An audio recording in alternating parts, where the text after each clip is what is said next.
sur le MILF Club aujourd'hui. J'ai le plaisir de recevoir Florentine D'aulnoy-Wang, la thérapeute des stars des réseaux sociaux, suivie par toute une génération, la Gen Z notamment, mais pas seulement.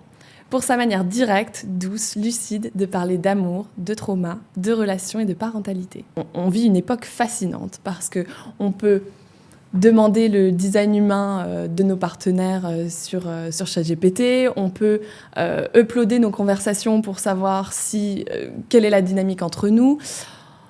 On peut dater sur des applications d'intelligence artificielle. On peut même imaginer un futur où certains épouseront des robots. Enfin, c'est déjà ce qui se passe au Japon.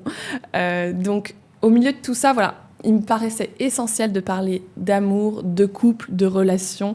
Ça fait très longtemps que je veux parler de ce sujet qui est le couple parental, qui me paraît être un sujet central. Florentine, aujourd'hui, comment savoir si c'est la bonne personne pour faire une famille, pour fonder une famille ? Beaucoup de questions à se poser avant de se lancer dans la relation et dans la famille, a fortiori. Au-delà de toutes ces checklists qu'on pourrait avoir, de critères, de ce qu'on imagine du ou de la bonne personne, être bien clair de qu'est-ce qu'on veut vivre dans le couple, quelles sont nos valeurs par rapport au couple, et surtout savoir à un moment ça va secouer dans la relation. Parce que c'est prévu dans le programme de la relation, de venir nous chercher, de venir nous toucher profondément. Et donc, est-ce qu'on se tient la main quand ça va commencer à secouer ? Ou est-ce qu'on est un couple pour la zone de kiff ? Et que pas de complications. Parce qu'à un moment, ça secouera. À un moment, il faudra se donner la main, il faudra plonger sous la surface, comprendre qu'est-ce qu'on est en train de bricoler, qu'est-ce qui se passe entre nous, comment on s'oriente. Et est-ce que ce jour-là, t'es là, t'es dans l'équipe ou pas ? Et c'est une question que peu de jeunes couples se posent parce que, évidemment, quand on se rencontre et qu'on est pris dans l'état amoureux, on est tous persuadés qu'à ce moment-là, notre amour, il est tellement fou, tellement grand, tellement unique, tellement incroyable qu'on n'aura pas de problème. On ne fera pas des trucs moisis comme on a vu nos parents le faire. On n'aura pas... Nous, on fera mieux. Notre amour, il est trop fort. Et c'est vrai que c'est exactement dans cette phase-là qu'on n'est pas câblé pour se dire un jour ça va secouer, est-ce que tu seras là ce jour-là ? Est-ce que tu seras d'accord de faire le travail ? Est-ce que tu seras d'accord on va manger du pain blanc, on va manger du pain noir ? Est-ce que ce jour-là, t'es dans la barque ? Je pense que c'est la seule vraie question à se poser au démarrage. Est-ce qu'on peut, tu penses, vraiment savoir ? On ne peut pas savoir. On peut se poser et se demander et discerner vraiment ensemble, parce que c'est quand même une affaire très sérieuse, le couple. L'amour ne suffit pas. Et ça, on ne le sait pas. On va être embarqué par amour, mais derrière, la personne avec qui on va choisir de relationner au long cours, quand c'est notre choix, quand c'est notre cam, c'est pas pour tout le monde, c'est savoir que ça va dessiner la façon dont on va vivre, les choix qu'on va faire, la nourriture qu'on va manger, le sommeil qu'on va avoir, le lieu où on va habiter. C'est un choix qui a immensément d'implications. Et par peur de perdre, il y a plein de conversations qu'on ne va pas avoir en laissant le sentiment amoureux faire. Et c'est comme ça qu'après quelques années, on se retrouve en disant « Waouh, qu'est-ce qui se passe ? Qu'est-ce qui se passe ?» Alors, le jour où on est à cet endroit-là, on peut regarder à deux. Waouh, qu'est-ce qui se passe ? Est-ce qu'on est en train de vivre la vie qui nous va ? Est-ce qu'on est dans les valeurs qui nous drive ? Est-ce qu'on est en train de se quitter ? Et dans ce cas-là, on se pose la question. Ça ne veut pas dire que c'est fichu, ça veut dire qu'il y aura un chemin à faire. Qu'est-ce qui compte vraiment ? Compatibilité, maturité, vision commune, sécurité émotionnelle ? Sécurité émotionnelle, number one. La compatibilité, elle n'est pas là où on pense qu'elle serait. La compatibilité, c'est pas aimer faire les mêmes choses, c'est pas forcément avoir les mêmes amis, les mêmes hobbies, les mêmes passions. La compatibilité, au contraire, moi je vois le couple comme un recrutement incroyable, mais vraiment très très bien dessiné, qui va comporter 3 critères. Premier critère, waouh. waouh, toi. C'est-à-dire, je vois la merveille. Et il y a quelque chose qui m'emporte et qui est irrésistible. Je pense qu'on est tous nés des merveilles. Il suffit de regarder les bébés. Et on a fait un voyage. On a fait un voyage auprès d'un système parental, auprès d'un système familial, auprès d'un système communautaire, dans un monde qui va nous demander de nous départir de parties de nous. Si j'ai une maman hyper angoissée qui veut que je mange, elle va garder la tétine dans ma bouche. Et je vais comprendre dans l'attitude, dans les gestes, dans la... Je suis une boule d'intuition quand je suis un bébé, que, ok, ça va pas si je refuse. Et je vais mettre au congélateur ma capacité à mettre mes limites, ou à sentir si j'ai encore faim ou si j'ai plus faim, etc., etc. Donc, on est NAIT des merveilles, et on va faire tout un chemin relationnel qui va nous faire arriver dans la vie adulte avec des parties de nous incroyables au congélateur. Parce que j'ai appris en tant qu'enfant, si je veux du lien, ça, je ne dois pas le laisser exister. Et donc, on va arriver dans la vie adulte à moitié congelé. Et dans ce recrutement, si je reviens à ce recrutement amoureux, le critère numéro 1, c'est « waouh, toi ». Le critère numéro 2, c'est « incroyable, tu as pu rester libre et vivant dans des endroits où moi, on m'a beaucoup demandé de congeler pour être aimé, où j'ai cru qu'il ne fallait pas être comme ça pour être aimé ». Et c'est là qu'on arrive à la question sur la compatibilité. Parce que, exemple, moi qui suis une grande bordélique devant l'éternel, j'ai rencontré un homme hyper cadré, hyper structuré.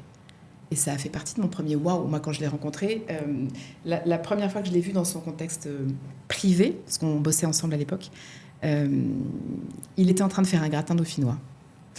Pommes de terre déjà épluchées dans la balance. Ok, ça pose le décor. Pour une nana comme moi qui, quand c'est l'heure de faire à manger, ouvre le frigo, prend ce qu'il y a dedans, coupe en petits morceaux au four et c'est parti.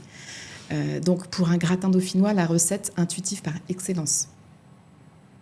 J'ai senti, en voyant les pommes de terre, il avait un tablier, il avait son petit livre de cuisine et tout, j'ai senti en rentrant chez lui un truc fou. La première fois qu'il m'a agacée, je lui ai dit, mais en fait, t'es psychorigide, toi. J'ai recruté cet homme dans ma vie, notamment, au-delà de tout ce qu'il est, parce qu'il était tellement vivant dans des parties que moi, on m'avait demandé de mettre de côté. Moi, je suis arrivée dans une famille super bohème, super last minute, etc. J'aurais jamais pu garder vivant des côtés structurés, organisés. J'aurais trop souffert. Ah oui. Et là, certains m'ont parlé d'incompatibilité. L'un est hyper cadré, l'autre est hyper last minute. L'un adore les grosses soirées, aller danser, etc. L'autre déteste danser, préfère les petits dîners à 4. Toutes ces choses-là, ce ne sont pas des incompatibilités. C'est la croissance qui frappe à la porte. La vie nous veut vivants. 360 degrés. Et donc, le 2 doit porter tous les aspects. Et merci, toi, tu portes les aspects sur lesquels moi, je suis complètement congelée. Et si je laisse la mission du couple se faire, si je te laisse aller me chercher, au lieu de me défendre de toi, je vais regagner du terrain sur mes congélateurs. Mais ça pique. Édouard, quand il m'a rencontré, il a trouvé génial ce côté spontané, ce côté désordonné, ce côté priorité au kiff, etc. Ça l'a fasciné, ça l'a attiré. Mais au bout de quelques mois de vie ensemble, il m'a dit « c'est n'importe quoi de vivre avec toi ». On aurait pu s'arrêter là et se braquer et se dire « on est incompatibles ». Nous, on a choisi d'aller regarder plus loin. On a fait des trucs géniaux avec des gens incroyables parce que le scoop, c'est que oui, pour la vie de couple, on peut apprendre des process et des rituels qui font guérir et grandir et qui nous aident à relationner ensemble au long cours par amour. Parce que ça, c'est un verbe différent. Il y a aimer et il y a relationner au long cours par amour. Et on les confond. Aimer, ça ne va pas suffire. Il va nous falloir des compétences. Il va nous falloir des process, il va nous falloir des rendez-vous, il va nous falloir des moments où on se pose pour penser la relation. C'est ça que j'appelle l'intelligence amoureuse. Ça répond sur l'histoire de la compatibilité ? Oui. Et ça, c'était le 3. Ça, c'était le numéro 2. Numéro 3, c'est un critère dans ce recrutement divin qui est un peu plus... qui gratte encore un peu plus à comprendre. Quand j'étais enfant, j'ai pas arrêté de faire des photos de mes parents, mes frères et sœurs, mon petit monde. J'ai fait des photos avec mon cœur des traits de caractère de ces gens-là, qui m'ont fait me sentir aimée ou qui m'ont fait me sentir rejetée, qui m'ont fait... Et j'ai fait un petit pochoir avec ces traits de caractère-là. Et la dizaine de milliers de personnes que je vais rencontrer dans ma vie, elle va passer, et puis de temps en temps, il y a quelqu'un qui va matcher ce pochoir. Autrement dit, mon partenaire, il porte en lui des traits de caractère positifs et négatifs, des gens qui m'ont appris l'amour, des gens qui m'ont appris qu'est-ce que c'est le lien, qu'est-ce que c'est la relation. Pour le meilleur et pour le pire. Et il est là le vrai pour le meilleur et pour le pire.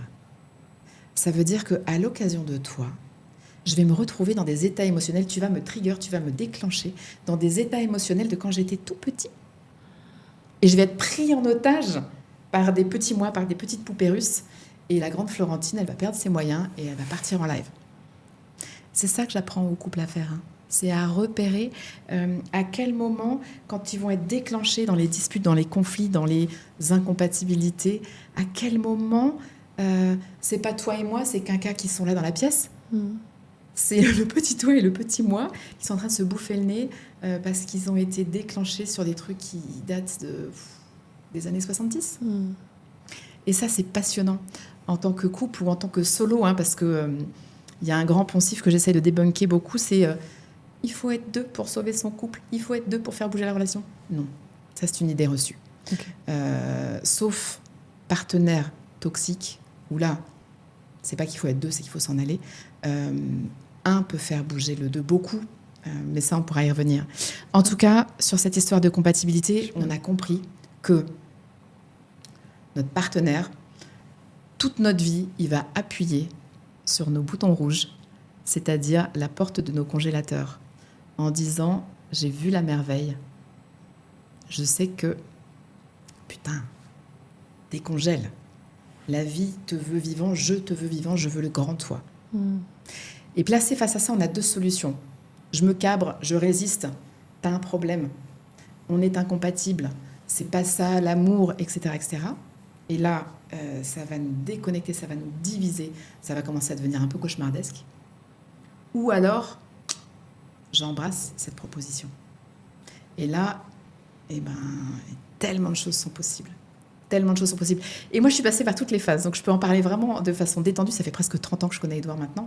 On a, pas à pas, été dans toutes ces phases, y compris à un moment où on s'est dit on n'a pas d'autre solution que de se séparer. Parce que ça fait mal d'être dans un couple qui va mal. Quand on est en train d'appuyer l'un l'autre sur les boutons rouges et qu'on ne sait pas ce qui est en train de se passer et qu'on est dans tous nos costumes de survie, nos résistances, nos parties toxiques, parce que quand je me défends de l'autre, je peux devenir sacrément toxique. Là, c'est du cauchemar.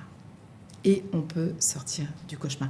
Mais ce que je voudrais juste rajouter sur l'incompatibilité, quand même, c'est que pour moi, il y a deux incompatibilités fondamentales pour la vie de couple et qui sont des points durs.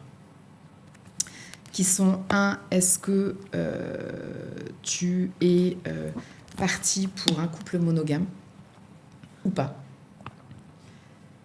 Là, c'est pas juste de sortir de son chemin, de ses valeurs, de ce qui nous parle profondément pour l'autre. Ça sera un lit de douleur, tout simplement. Et le deuxième sujet, c'est est-ce que tu veux des enfants ou pas? Parce qu'on ne va pas s'asseoir sur un désir d'enfant par amour. Et c'est pas juste non plus de faire des enfants alors que c'est pas son chemin par amour. Donc là on a vraiment deux incompatibilités fondamentales. Tout le reste. Même vivre dans des endroits différents? Même vivre dans des endroits différents. Ok. Même vivre dans des endroits différents. Ça va faire des discussions, ça va avoir des impacts, des implications, notamment sur nos blessures d'attachement, parce qu'on ne va peut-être pas cohabiter, etc. etc. Mais c'est des points gérables. Monogame, polyamoureux, c'est ingérable. je veux des enfants, je veux pas d'enfants, c'est ingérable. Trop de douleur. Après, on s'attache. Il y a l'amour, il y a l'état amoureux, puis après, il y a tout l'attachement. Et Ok. ça fait mal. Est-ce qu'on peut être un bon partenaire, mais un mauvais coparent? Je ne sais pas ce que c'est un mauvais coparent. Ce qui est sûr, c'est que quand la parentalité part en vrille, quand il y a un enfant maltraité, il y aura eu un parent déconnant et un parent qui ne fait pas son job de mettre des limites. Ça, c'est une évidence. Et mettre des limites, ça peut être soit, viens, on va apprendre à parenter, parce que visiblement, dans ta parentalité, tu es déclenché par des modèles de l'enfance, tu es dépassé par ton monde émotionnel, il va y avoir de la régulation à faire, il va y avoir du sens à mettre, il va y avoir des modèles à lâcher, parce que tu peux pas relationner comme ça avec un enfant. Et donc, je pose la limite. Sinon, je prends mes enfants et je me casse. Bah oui. C'est-à-dire que quand un enfant est maltraité, il y a 2 parents qui font pas leur boulot. C'est dur à dire comme ça, hein, mais il y a des limites à mettre. On ne peut plus, 2026, on ne peut plus laisser des enfants vivre des choses toxiques. La communication. Faut-il tout partager dans un couple? Est-ce qu'il faut tout partager dans un couple? Déjà, je voudrais qu'on soit très clair sur la communication. La communication n'est pas le pilier du couple. On voit que c'est écrit partout. Communication is the key. Pardon. Non, ça fait partie de beaucoup d'idées reçues. On peut communiquer des heures, se coucher épuisé, s'endormir à 3h du matin sur un oreiller humide de larmes. On n'aura rien résolu et on se sentira seul ensemble.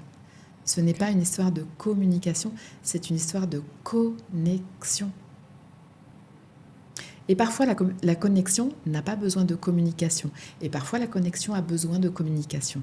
Mais la communication, ce n'est pas le sujet. On peut se sentir très connecté en disant rien, en se regardant, en se touchant, en se promenant, etc., en étant dans d'autres langages.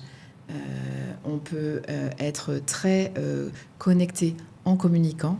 On peut se faire tellement de mal et s'envoyer tellement l'un à l'autre bout de la pièce par la communication.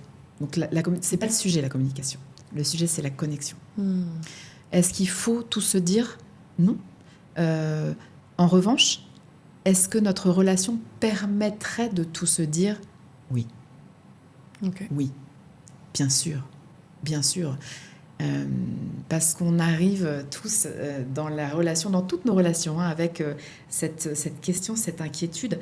Est-ce que si tu sais vraiment qui je suis, tu vas continuer à m'aimer? Est-ce que si tu sais vraiment ce qu'il y a à l'intérieur de moi, tu vas continuer à m'aimer? Quel bonheur de former une paire de vie avec quelqu'un avec lequel cette réponse c'est ben ouais. Alors est-ce qu'il faut? Non. Mais est-ce que le niveau de sécurité, le niveau d'intimité, le niveau d'authenticité entre nous le permet? Génial. C'est plutôt ça qu'il faut viser. Ah, est-ce qu'un couple qui ne s'engueule jamais est un couple sain ou un couple qui évite?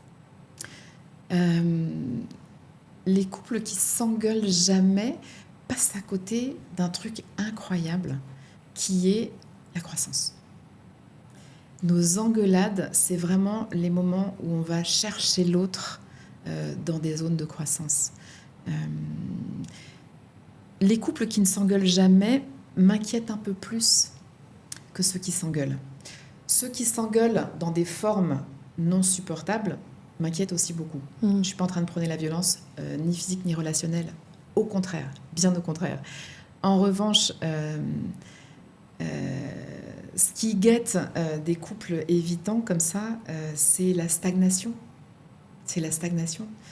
Parce que la confrontation de nos différences, qui peut prendre la forme d'engueulade, et qui peut prendre des formes aussi complètement beaucoup plus relationnelles, que j'enseigne d'ailleurs, sont en train de bouger, en train d'évoluer, en train de grandir. Et donc, oui, quelque part, nos conflits, c'est la croissance qui frappe à la porte, qui dit hey, « les copains, vous êtes prêts? Il y a un niveau d'enseignement supérieur qui est possible. Venez, on va regarder ce qui se demande là, ce qui se joue. » Je ne suis pas en train de dire gloire à la violence, hein, du tout. Je suis juste en train de dire frotter nos différences, c'est tellement salutaire. Souvent, je dis à Édouard, je lui dis, si j'avais épousé un clone de moi, je serais dans une mer de noir. Ouais. Et pourtant, qu'est-ce qui m'agace parfois? Il amène une autre sagesse, il amène des pans dans lesquels je ne suis pas. Et une vie de couple épanouie n'est pas une vie sans conflit et sans frottement et sans agacement. Ouais. Et d'ailleurs, par rapport à ça, alors parlons toxicité, relation toxique, parce que c'est grand sujet, hein, ce mot qui a débarqué de je ne sais d'où, probablement des États-Unis, parce que ça faisait pas partie de notre vocabulaire avant. Les relations toxiques, là c'est vraiment dans la bouche de tout le monde. Il y a relations toxiques et il y a aussi moyen de communication toxique à certains moments. Enfin, comment tu sais en fait? Comment tu sais que tu es dans une relation toxique? Voilà. Ouais. Alors, je crois qu'on est tous plus ou moins dans des relations toxiques. C'est-à-dire dans les relations dans lesquelles notre monde émotionnel déclenché nous pousse à avoir des réactions qui ne sont pas relationnelles. Évidemment, il y a un gradient et on ne va pas aller red flaguer, tu lèves les yeux au ciel, etc., etc. Mais ayons quand même toujours en tête que la sécurité émotionnelle est tellement la base à viser. Il y a une immense différence entre être dans une relation toxique, c'est-à-dire toi et moi, de temps en temps, on jette dans l'espace du couple des trucs pas glopes, des trucs qui blessent, des trucs qui humilient, des trucs qui dismissent, des trucs qui gaslight, etc. Et être en relation avec un partenaire toxique. Et ça, c'est vraiment un autre monde. Ça, c'est vraiment un autre monde. C'est pas la même chose d'être déclenché dans des émotions de l'enfance dans lesquelles on barbote et on n'arrive plus à se sentir ici et maintenant, mais qu'on est pris par hier, que d'être en proie à un partenaire toxique, homme ou femme. C'est-à-dire violence, coercition, quand on est dans une confusion perpétuelle, quand on est sous emprise, etc. etc. Et puis, après, dans une relation toxique, il y a des gradients qui ne sont plus acceptables. Quand on passe à de la violence relationnelle, psychique, physique, ça ne veut pas dire que le partenaire est toxique, ça veut dire que, dans le sens de personnalité toxique, mais ça veut dire qu'il est tellement en proie à de la dérégulation émotionnelle qu'elle n'a pas appris à, que ça ne peut pas durer. Dans une relation toxique, on n'a pas besoin de changer de partenaire pour changer la relation. Dans une relation avec un partenaire toxique, on ne peut pas être avec ce partenaire. Ce ou cette. Okay. Ça fait une grande différence. Ouais. Et comment on sait, nous, dans notre fort intérieur, là où il faut mettre un terme? Le sujet complexe, c'est qu'on ne le sait pas toujours, nous. Et il y a quelque chose d'assez sage parfois à écouter l'entourage. Il y a toujours une bonne copine ou une sœur ou qui va dire à un moment hey. Et quand je dis ça, j'ai aussi envie de dire attention parfois au regard des autres, parce qu'il y a un endroit où ils ne peuvent pas comprendre cette mission du couple et ce qu'on est en train de faire ensemble. Quand on est dans la confusion, quand on sent vraiment de l'épuisement au long cours, et je ne parle pas de mauvaise distribution de la charge mentale ou quoi, je parle de vraiment quelque chose de l'être qui se rétrécit, qui perd confiance en lui, qui a envie de mourir, il y a tout un tas de critères là qui doivent alerter. Malheureusement, l'emprise porte bien son nom. Parfois, on ne le sent pas. Et tout d'un coup, il va y avoir une lecture, une discussion avec une copine. Un podcast. Un mot de trop, une scène de trop qui va ouvrir les yeux. Et ensuite, ça sera un grand chemin de multiplier les ressources autour. Parce qu'en général, quand on est sous emprise, tout le système de ressources autour a été dévitalisé. Enfin, il y a tout un chemin après pour sortir de ça, se remettre debout à l'intérieur. Et puis prendre ses clics et ses claques. Est-ce que tu as des livres qui t'ont marqué, que tu recommandes aux couples? Moi, un livre qui m'a marqué, c'est Un retour à l'amour de Marianne Williamson. Et il m'a marqué en tant que femme, mais il m'a aussi beaucoup marqué en tant que thérapeute, dans l'autorisation, l'obligation d'aimer. C'est un livre très très puissant. que je recommande vraiment. Sur le couple, j'aime beaucoup le livre Hold Me Tight de Sue Johnson, qui est traduit en Serre-moi fort. Et je trouve que dans Serre, on n'a pas la notion de hold. Donc c'est un tout petit peu dommage sur la traduction, mais c'est un très très très bon livre. Moi, c'est un livre qui m'a beaucoup impacté aussi dans ma vision de la relation. Alors maintenant, parlons des sujets qui fâchent. Qu'est-ce que tu en penses du angry sex, des bad boys, des filles chiantes Alors moi, je suis dans un autre monde. Je pense que le angry sex, c'est une façon pour les partenaires de ne pas dire, de ne pas rentrer dans le cœur du réacteur. C'est un évitement du sujet, de l'éléphant dans la pièce. Et on va canaliser toutes les émotions qu'on a à l'occasion de ça dans la sexualité. Alors pourquoi pas, dans un premier temps, ça peut être un kiff. Mais ne passez pas à côté du sujet, parce qu'il reviendra. C'est la même chose que de mettre sous le tapis. Okay. C'est pas de la santé relationnelle au long cours. Après, j'ai pas de jugement, mais c'est juste, sachez que quand vous êtes en train de faire ça, vous êtes en train d'échapper à quelque chose qui est important de regarder droit dans les yeux avec des outils et des process. Et tu aimes parler du bad boy et de la fille chiante. Oui, j'ai fait un reel là-dessus récemment parce que c'est vrai que dès le collège, on voit bien les populaires. C'est les bad boys et je me souviens de discussions avec des copines, mais il y a 40 ans de ça, en train de nous dire mais pourquoi je le comprends maintenant avec toute cette lecture du système nerveux et du système d'attachement. Si j'ai appris l'amour et le lien avec mon système parental quand j'étais petit, si les photos que j'ai fait avec mon cœur de la relation, c'est envahissant ou c'est confrontant ou c'est insécurisant, etc., je vais me balader avec mon radar à amour qui va se câbler sur des personnes qui vont me faire vivre ça, sur des personnes comme ça. Et au contraire, l'amour sécure, la personne qui va m'aimer tranquillement, je vais trouver ça ennuyeux à périr. Mon système ne va pas reconnaître ça, c'est de l'amour. Parce que ce que j'ai vécu, c'est du chaos, de la bataille, de la compétition, de la coercition, etc. Où je branche la prise, je débranche la prise, où je te critique, ou etc. Donc, mon radar reconnaît. Ok, super, home. Je suis à la maison, je reconnais, j'y vais. C'est pour ça. Et qu'est-ce que tu en penses des personnes qui ont un certain âge, 50, 60 ans, qui se mettent avec des personnes de 20 ans? Pour toi, qu'est-ce que ça traduit de l'état émotionnel de la personne? Pour toi, est-ce que l'amour n'a pas d'âge ou... Il y a un endroit, je pense, où vraiment l'amour n'a pas d'âge. Et aussi, on a ce voyage social, on a cette injonction. Qu'est-ce qui est sexy? C'est ce qui est sexy, ce qui est beau, ce qui est désirable. C'est jeune, c'est musclé, c'est bronzé, c'est tatoué, c'est etc. Aujourd'hui, on ne se rend pas compte à quel point on a été matrixé sur qu'est-ce qui est désirable.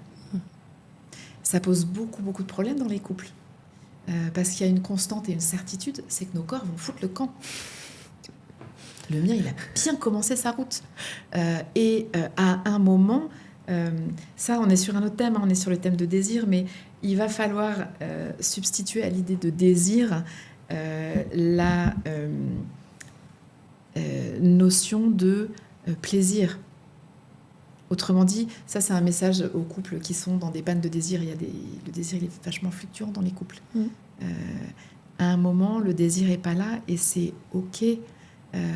Si on sait, parce qu'on a co-créé une sexualité qui est un espace de kiff, que l'anticipation du plaisir va prendre le relais du désir qui est pulsionnel. On est dans une société qui survalorise le désir pulsionnel. Et donc, je peux comprendre que des personnes s'orientent vers des gens beaucoup plus jeunes. Parce qu'il y a aussi l'objet de désir aujourd'hui, il est jeune, il est beau, il est mince, etc. C'est oui, une stimulation visuelle qui fonctionne à tous les coups, c'est ça? C'est des ancrages de qu'est-ce qui est désirable. Effectivement, après, sur le désir, ça fait la stimulation visuelle. Le désir est tellement la question centrale que nous met la société, parce que la société est marchande et qu'elle nous attend au tournant. Parce que la société sait que si j'ai peur de perdre l'idée que je suis un objet de désir, je vais m'agiter dans tous les sens, je vais consommer dans tous les sens. Il existe une voie beaucoup plus tranquille par rapport à cette idée de désir. On peut se faire des vacances quand même, par rapport à ce que nous propose cette société. D'ailleurs, t'en penses quoi de cette société du porno, des sextoys, etc. Pour toi, c'est vraiment des pratiques qui sont vertueuses ou pas? La pornographie a énormément abîmé la sexualité dans les couples. Jeunes, moins jeunes, etc. Je vois, moi, régulièrement des couples qui se sont embringués dans des séances, dans des chorégraphies qui ne sont pas les leurs. C'est ce que j'essaie d'expliquer dans mon deuxième bouquin, Les clés de l'intelligence érotique, c'est que